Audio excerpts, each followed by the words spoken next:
And you guys are saying Candace Owens is live right now talking about this. Actually, that could be interesting to see. It's anticlimactic. Yeah, we didn't really get anywhere with that. It seemed like nobody was really convinced. Scrub kid who woke up one day, actually kind of a academic genius. And never before seen rooftop footage. The rookie cop who found the gun. They never discussed politics. They never discussed Charlie Kirk in particular, and they never discussed LGBTQ issues. This morning, he woke up and he was just like, yeah, I need a Chick-fil-A sandwich, and then I'm going to go do the impossible. Let's see the poll. Who won? It was close. I also told you this early on. I said there are good people in government. Very close. There are good people who work all across the... Wait, vote right now. Let's see who won the debate. It's almost 50-50. That's why it might be the closest one. I agree. I thought that was very 50-50. It's at 51 Andrew, 49 Stu. Basically 50-50. Interesting stuff. For Charlie that has been built over these last 10 months. And it is how we have been able to release so much information, to get so much exclusive information, exclusive footage, exclusive photos to help us string together what actually did take place on that day. And there was something in particular that I will tell you that I've been holding on to since October, in part because I needed to protect my government sources. Obviously, they're in government. It is risky for them to be communicating with me at all. You missed 1 minute closing. More importantly, dude, if I did 1 minute closing, they would have not stopped. They would have continued to like go at each other. There was no point. Like there was no point in doing 1 minute closing. They just kept hammering the same points, bro. I was also grieving, and I was told that at the preliminary hearing they would be forthcoming about anything and everything that they had. I was told that actually by Erica. And I just kept thinking to myself, a military crawl on a rooftop would be very relevant, right? Told you that's back even when I first had that conversation with my source. He said, yeah, that's what I saw. I thought, well, they obviously can't keep that from the public. They can't just keep gaslighting the public about that information. Well, we have certainly something to show you. Uh-oh. Now, before we get into the video, let me just show you where it starts out. Let's just consider where we're at in the narrative. We are told that someone who was wearing skinny jeans, right, decided to essentially crip walk on the gun onto the Losey rooftop. Okay, sounds made up given the jeans that he was wearing, but let's just take that at Fed value. Okay, here are the jeans he's wearing. Tyler's 5'10". The gun is minimum 3'6", fully assembled. We can see his phone in his right pocket. It doesn't pass the sniff test, right? That should come up past Tyler's 5'10" belly. In theory, it's not what I'm seeing, but I digress. Let's just jump back into the narrative as it's been spun to us, because then we know he gets onto the rooftop. And I just am wondering now, how does the gun get out of his skinny jeans at that point? Anybody? Right? Skinny jeans are designed so that the bottom of the jeans are tight, skinnier by the ankle. Did he wiggle it out of the bottom? Or did he pull down his pants real quick on the rooftop and get it out this way? We don't know. But what we do know is that once he hits that rooftop, he is suddenly able to sprint. And this limp that he has in the footage is completely removed. So let's watch that.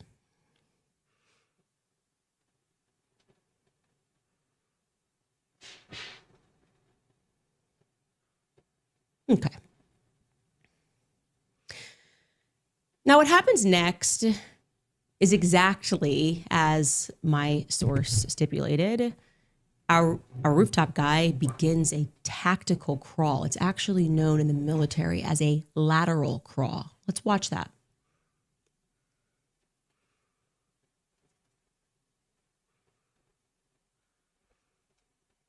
Wait, what? There he goes. That's him? And I actually do want to show you side by side so you can actually see a real military man do funny, that. we just were discussing about the lack of rooftop footage. This person on the rooftop. Let's bring in that side by side clip. Here we go. Huh? That general action right there is known as a lateral crawl. Now, you may have noted, if you're just looking at your eyes, some sort of a flash that just took place, right? We're going to show you that slowed down and just kind of discuss this. We've gone back and forth here. What is that? Is he pulling something out? Is it like a signal mirror? Is it a flag? Was it already on Lozy Center? Is it actually something that's in the background that's just catching weird? Is it a car? And we're just thinking that we see this flash, but we're just going to show you that so that it's clear. Back and forth flash there while he's military crawling. Here we go. There, and we're running that back and forth there. Okay, so you now have that.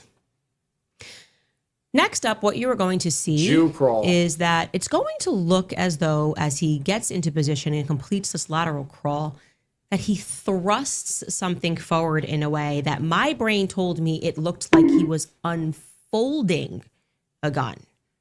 Truly, that's what my brain told me. Maybe it's because I had this guy and told me about a fold AR. I don't know, but it's not definitive. That's me narrating. I'm happy for people to disagree and debate what is seen. But let's just watch that portion here.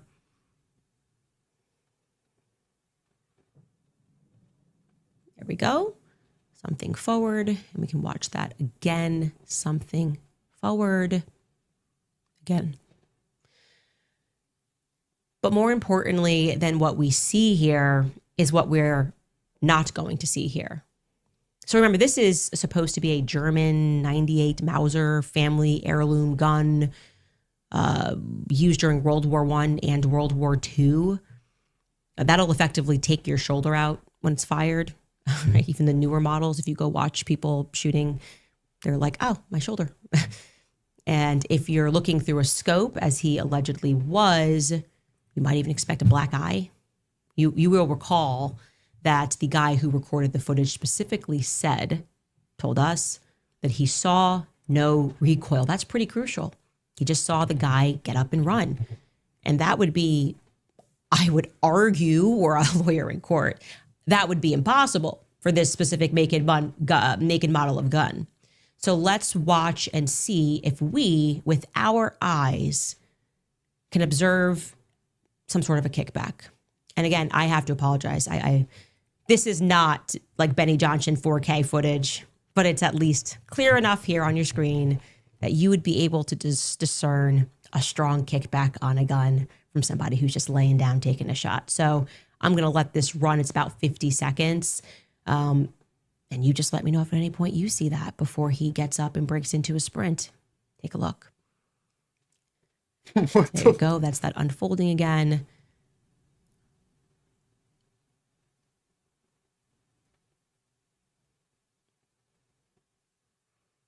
And by the way, if you are listening to this in audio, this is one of these episodes that you actually do have to go watch. So you will have to pivot over to YouTube, to Spotify, somewhere that provides the video, because this is not something that we could just produce on an audio podcast here, unfortunately. But this is going to run. We did have to obviously zoom in and push out those fed timestamps, but see here, I have 10 more seconds here. Okay, he is up. What the? Oh, he's running. How did she get this footage? Anybody see a recoil?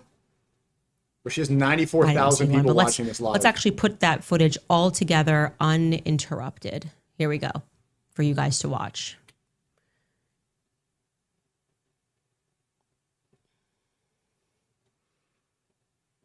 He comes running on to the rooftop.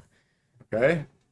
What we know definitively is he gets down into what is known as a lateral military crawl. Crazy how the best Arab states are Israel's allies. To the right, UAE, first, Morocco are best left, in their regions. Flash. We are not sure what that flash is. Actually, this looks like. I'm not going to read into it.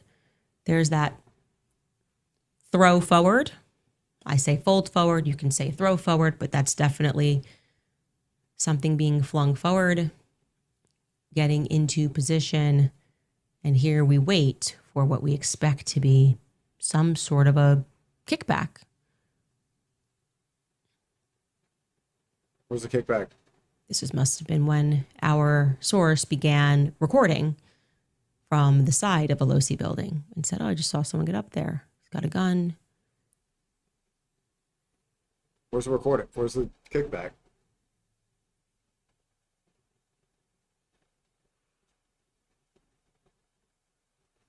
And he's up. Where's the recoil? And he's gone. Out of there. What do you guys think? I should just jump into this chat and see. Where are my gun experts? What do you guys think? Chat, WRL sniper. Not right. WRL Something sniper. Doesn't feel. He didn't look like he shot. Right. It didn't look like he shot anything. Me, like what the witness said, that person looks like they've got training. It's not giving Tyler Robinson to me. But what do I know? I'm not an expert. Like that just feels, and then he's gonna jump off of the rooftop like Spider-Man. I spy with my little eye. And he's gonna run off, and he's just gonna be hungry, more hungry. Beyond like does Chick-fil-A do that? What did he order at Chick-fil-A? Close on Sunday. You guys let me know what you think. But we're not done. Chick-fil-A. Because I told you guys a while ago about this non-smoking gun. Let's revisit what I told you. This non-smoking gun, by the way, which, as we saw in the preliminary hearing, it had dust in the barrel indicating non-usage, which featured Tyler Robinson's fingerprints, which, if you need reminding, were described as the most degraded prints. Per the ATF testimony, among all the prints, his were the most degraded amongst 5 other sets of prints on this gun. How is that possible? How is that possible unless somebody planted his gun? Now, we told you the story of how this gun was located, and I do want to clarify it because I think there's been some confusion online. People who are going, no, the canines were brought down into the amphitheater, and we can see that the bomb dogs were there. Let me clarify what I said in the beginning. Dogs, there were bomb dogs that were bought. There were canines that were bought. Then there's just like the canine unit, which has bomb dogs, and you don't know what level of training certain dogs have. The dogs that were brought to Losi Center, right, where the person jumped off, were given a scent to go chase. So let's say I give them Candace's shirt, and I say, go find Candace now. They were allowed to run amok near the amphitheater looking for Candace. But of course, if that person wasn't down there, that's a wild goose chase. That's a wild goose chase. And these are unbelievably trained dogs. They're not going to say, hey, I don't smell Candace, but I do smell some lasagna. It's like these dogs were sent to go chase a scent. Now, I told you that the other dog, there were actually 2 dogs, were actually looking for explosives. They are the ones that went near the fields where the gun was actually found and came up empty. And until these rookie officers, the feds get there and they tell the rookie officers to have another search, and lo and behold, the rookie officers find the gun. That bomb dog's name, so I believe Loki, people found online, Loki, who was near the amphitheater, was given the scent. That bomb dog, who was not given a scent and was searching the field, I am told that is Freya. That's her name. I like these Nordic names. You've got Loki, and now you've got Freya up by the field. Freya was the bomb dog, I am told. That she's the one who had a broken nose that day. It just wasn't working. And that's lucky for Tyler Robinson, because didn't he totally and legitimately just happen to text that was one of his concerns for Lance? Actually, it was one of his hopes to Lance. The text is really amazing. We should read it. Tyler Robinson wrote, when I checked the area about 3 hours ago, there was an officer with a canine walking nearby the area. I'm hoping that pooch has a bad sniffer. That's what the Gen Z kids are saying that day. Hoping the pooches have bad sniffers. What? Sounds like someone's new to the English language, but Tyler's very formal. And yeah, it turns out Freya the bomb, lucky him, was the pooch who had a bad sniffer. Actually, let me say allegedly here, because we know with my luck, I'll be the first person to be sued first by a sitting president of a foreign nation, and then like a literal female dog at the same time. The dog will be like, you said I had a bad sniffer, and Trump will root the lawsuit on Truth Social. I hope Freya bankrupts you. Real America first stuff, Trump. But I digress back to our storyline. Freya just allegedly could not sniff this recently fired weapon out in the field. And so the feds got there, and one of the feds instructed these 2 rookie cops who literally were brand new and said, just go look again where Freya had failed. And lo and behold, a gun. Who were those rookie cops? Might be relevant. I've been given 2 names. I've had these names for a long time. And one of them had only just graduated from UVU. I'm not kidding. Her super chats are going crazy. Talk about beginner's luck. I'm told Mitchell Curtis of Pleasant Grove Police, 2025 graduate, very young buck. He finds this gun in UVU's backyard. He deserves a promotion. But you know, the most interesting thing about Mitchell Curtis is not actually his background, it's his father's. Because I was told his dad's a Fed. I said, what? No Avocados way. From Mexico. What are the chances? And it was really actually challenging to determine who his father was. But by golly, we were able to do it thanks to the help of some sleuths. His father's name is Foster Curtis. Foster lives in Virginia. Foster spent Patrick Red David? 21 years with NCIS, starting as a special agent and working his way up the ladder, ending up as the division chief in the Office of Inspector General. Now, in case you don't know what NCIS is, yes, it's like the TV show. It's like the TV show. It stands for the Naval Criminal Investigative Services. NCIS agents are armed federal law enforcement investigators who frequently coordinate with other U.S. government agencies. They have a presence in more than 41 countries and on U.S. Navy vessels. Big deal. 1/2 of their personnel are civilians.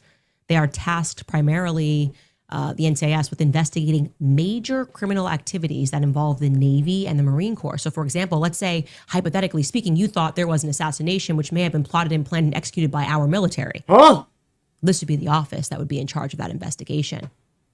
21 years, Foster. It's a cool shirt she's wearing. At the top. Then this strange thing happened on June 2nd, 2025. Foster Curtis, after 21 years, decided to leave his position as a division chief and to be Richmond, Virginia's interim inspector general. So he goes local. After a long federal career, he goes local. Richmond, Virginia just fires the inspector general who was there, James Osuna, who had been in that position for 6 years. It was actually very controversial. They didn't understand why this was happening. Again, this is in June 2025. The local news was going, what happened here? They were told, quote, no comments will be made on personnel matters. And NDAs were signed. Unusually, the local news noted, this is unusual. Never seen this before. So remarkably, guys, we can, that spreadsheet, the tree of brand new that just keeps growing. We can now add Mitch and Foster. Foster, his dad, being the first one that we can say the demotion was brand new. 21 solid years working for the feds. And then you just get this, I would say it's a demotion. You kind of want to work for I imagine the pay's better for federal government. But a couple of months later, his son finds his gun. It's incredible. Officer prayer time.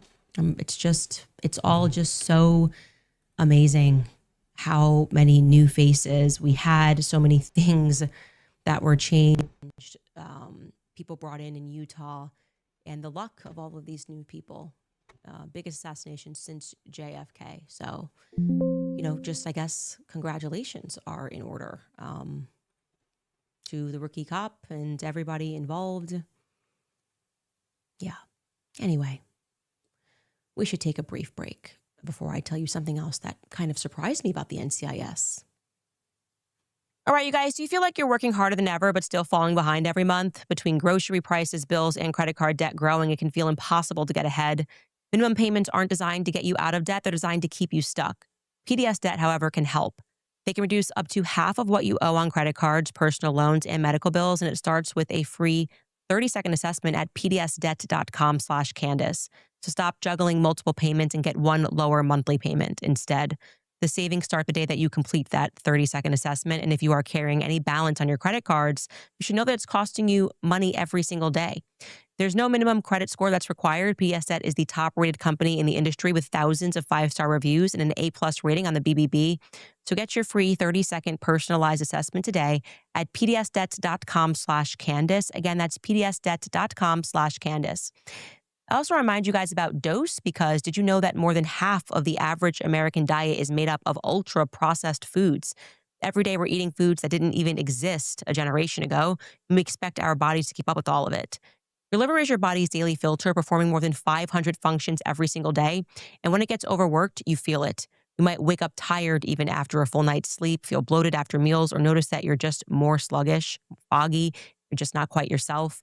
A lot of people chalk that up to getting older, but feeling that way shouldn't just be something that you accept. That's why I take Dose for your liver. Dose is a highly absorbable liquid supplement taken in a daily 2-ounce shot that tastes like fresh orange juice. It's a plant-forward formula that's clinically backed to promote your liver function and cleanse the liver of unwanted stressors that may be slowing it down. People who take Dose consistently report less sluggishness, fewer midday crashes, better digestion, and even less bloating. New customers can save 35% on their first month's subscription by going to dosedaily.co/Candace or by entering code Candace at checkout. That's dosedaily.co/Candace for 35% off your first month subscription. People in the comments noting like they didn't see a muzzle flash, they didn't see a kickback. I mean, I don't know. I don't know what to say. I don't know guns. I don't know guns like these other people. But this everything was just a little different. And I don't know. That's the Fed slop narrative. I don't know. Where you should feel overwhelmed by the evidence that Tyler Robinson did this. Are you? Or is everybody okay? I'm just expecting people right now to just be submerged and going, oh, this is definitely Tyler Robinson. We're just going to have to learn also where he learned military tactical moves and just what he ordered at Chick-fil-A. That will haunt me for the rest of my life. I think it was their spicy chicken sandwich. I like the spicy chicken. Something turned him into that. Now back to the NCIS, because I got to be honest, I was thinking in my head, like, wow, these people, yeah, I guess that's why it probably has this very popular long-running show. It's a pretty powerful investigative unit, federal unit. I didn't realize they were present in that many countries. They had used plainclothes civilians. I wasn't sure, actually, who the NCIS reports to directly. I'm thinking, is it like Pete Hegseth? I look it up, and it's actually, the Secretary of Navy. So I was wondering in 2025, when this was going on, who was the Secretary of the Navy? And it turns out that Trump appointed a guy with literally zero military experience into that position. Crucial position. The Secretary of the Navy having zero military background or experience is just on its face wild. So he appoints this guy, John C. Phelan, and his whole background is in banking. Goldman Sachs, Merrill Lynch, then runs his own shop.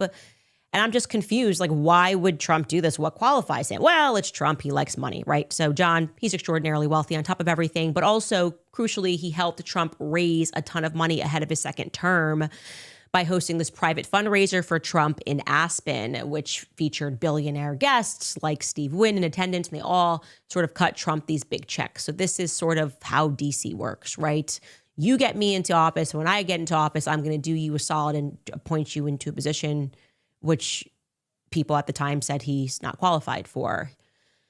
Anyway, I just was kind of going through his Wikipedia, so no deep research here by any means. But I did see, it just jumped out at me, was this bizarre sub-tab regarding Jeffrey Epstein. I kid you not.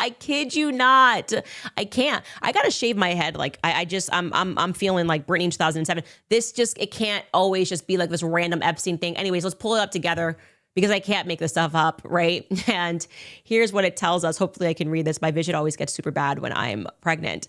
It gets worse as I get pregnant. But like, you can see that tab, relationship with Jeffrey Epstein, just a tab I never want on Wikipedia. You guys say a lot of mean stuff about me, but thank you. Like, you can miss me with this tab. So it says passenger manifests that were released as part of the Epstein files indicate that Phelan flew twice on the plane of Jeffrey Epstein several months before Epstein's first arrest on sex charges. The first flight took place on February 27th, 2006, from New York's JFK International Airport to London's Luton Airport. The manifest for the second flight from London to New York on March 3rd, 2006 indicates that Phelan flew with 12 other passengers, including Epstein, modeling agent and Epstein associate Jean-Luc Brunel. France, you haunt me. And 6 people whose names are redacted on the version of the manifest that was released in October 2020. All right, we can move on with this, right? You should get into